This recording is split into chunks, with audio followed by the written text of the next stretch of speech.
first because I actually understand what I want the program to do, even though I still don't quite know how I would have to program it, but I'll learn that afterwards.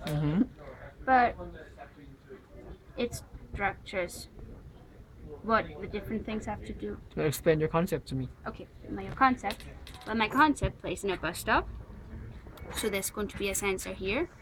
And if a person comes in, it will sensor that and music will start to play. And then in the seats, there's going to be a button. So that it recognizes when somebody sits down and the music will slow down. And a third part that the bus stop can do is that it has a touch screen, which is more or less a drum set. So if you start clapping the wall in a rhythm, it's going to add the rhythm to the music already playing, which has been started through coming into the bus stop. So it is an interactive bus stop that reacts to the people in it Alright. and how they behave in the bus stop. Can you go through the rules that you made? Okay, so the first rule is with the sensor. So if somebody enters the bus stop and it has a distance of 1 meter from the entry, then it recognizes that a person is entering the bus stop and it starts playing the music. So the person is then in the bus stop and then he sits down in the button on the seats and then so presses the button. The pressure of the person is going to press the button and then it changes tracks because we have the quick track and the slow track, so it will switch to the slow track.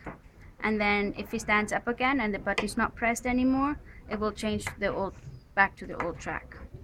So that's the sitting down. And then we have the last part where we have touch sensors and that play a certain sound or beat when it is touched, but just one short thing for like a second. Okay. Perfect. So you find it's a bit helpful, or is it harder to understand, or?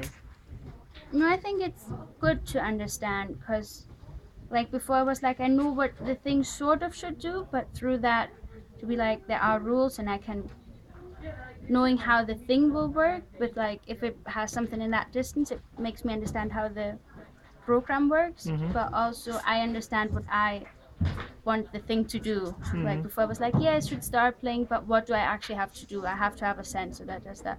So I think this just makes it clear for me of what I want from the program, and then it's easier for me to program it afterwards. Okay, that's clear.